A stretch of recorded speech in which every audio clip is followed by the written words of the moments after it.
और चलिए बुलेटिन की शुरुआत बड़ी जानकारी के साथ करेंगे। यशवंत सिन्हा होंगे विपक्ष के राष्ट्रपति उम्मीदवार। सिन्हा ने सीएम ममता बनर्जी का जताया आभार। सिन्हा ने टीएमसी की सदस्यता से इस्तीफा भी दे दिया है। तो बड़ी जानकारी, क्योंकि राष्ट्रपति को लेकर चुनाव होने हैं और ऐसे में सभी लोग जो है फिलहाल लगे हुए हैं। ऐसे में अगर बात की जाए विपक्ष की, तो विपक्ष के उम्मीदवार का नाम सामने आया है। सिन्हा ने टीएमसी से इस्तीफा भी दे दिया है।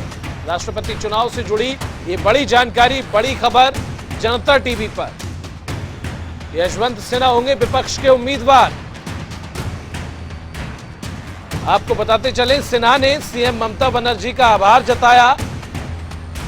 इसके साथ ही सिन्हा ने टीएमसी की सदस्यता से इस्तीफा भी दिया। उसके बाद ममता बनर्जी का आभार व्यक्त करते हुए फिलहाल विपक्ष की दावेदारी में राष्ट्रपति बनने के लिए शामिल हुए हैं। यशवंत सिन्हा विपक्ष के उम्मीदवार होंगे। बड़ी जानकारी, सिन्हा ने सीएम ममता बनर्जी का आभार व्यक्त किया। इसके साथ ही सिन्हा ने टीएमसी की सदस्यता से इस्तीफा भी दिया। तो बड़ी जानकारी से आपको रूबरू करा रहे हैं। यशवंत सिन्हा होंगे विपक्ष के उम्मीदवार। फिलहाल सिन्हा ने ममता बनर्जी का आभार व्यक्त करते हुए पार्टी की सदस्यता से इस्तीफा दिया है। बड़ी जानकारी,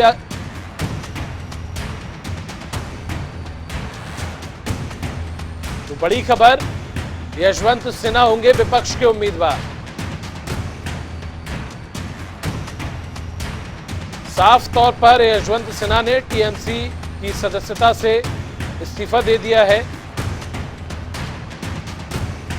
तो यशवंत सिन्हा बने विपक्ष के राष्ट्रपति उम्मीदवार।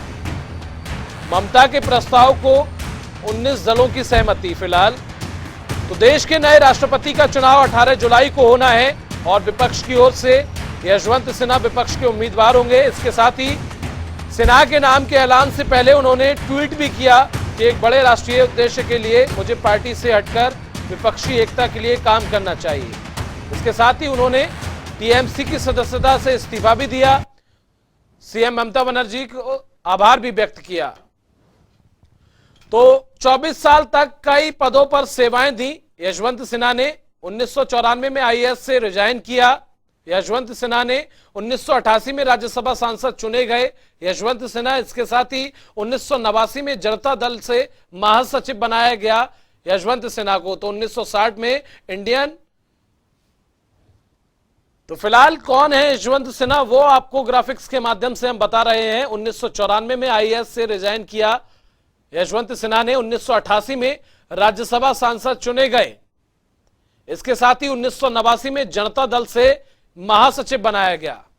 1996 में बीजेपी के राष्ट्रीय प्रवक्ता बने यशवंत सिन्हा। 1998 में वाजपेयी सरकार में वित्त मंत्री बने यशवंत सिन्हा।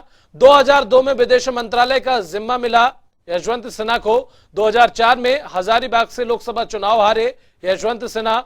1960 में इंडियन एडमिनिस्ट्रेटिव सेवा से जुड़े रहे। इसके साथ ही 24 साल तक कई पदों पर सेवाएं दी यशवंत सिन्हा ने। तो फिलहाल ये बड़ी जानकारी जनता टीवी पर। यशवंत सिन्हा बने विपक्ष के राष्ट्रपति उम्मीदवार। ग्राफिक्स के माध्यम से हमने आपको यह भी बताया कि कौन है यशवंत सिन्हा। 1989 में जनता दल से महासचिव भी थे। 1996 में बीजेपी के राष्ट्रीय प्रवक्ता भी बने थे यशवंत सिन्हा। 1998 में वाजपेयी सरकार में वित्त मंत्री भी बने यशवंत सिन्हा। वहीं 2002 में विदेश मंत्रालय का जिम्मा मिला यशवंत सिन्हा को और 2004 में हजारीबाग से लोकसभा चुनाव हारे यशवंत सिन्हा। फिलहाल ये बड़ी जानकारी। तो यशवंत सिन्हा बने विपक्ष के राष्ट्रपति उम्मीदवार। तो देश के नए राष्ट्रपति का चुनाव 18 जुलाई को होना है। विपक्ष की ओर से यशवंत सिन्हा विपक्ष के उम्मीदवार होंगे। वहीं सिन्हा के नाम के ऐलान से पहले एक ट्वीट भी किया गया कि एक बड़े राष्ट्रीय उद्देश्य के लिए मुझे पार्टी से हटकर विपक्षी एकता के लिए काम करना चाहिए। फिलहाल 18 जुलाई को होगा राष्ट्रपति चुनाव और 21 जुलाई को देश को नए महामहिम मिलेंगे, यानी कि नए राष्ट्रपति देश को मिलेंगे 21 जुलाई के लिए।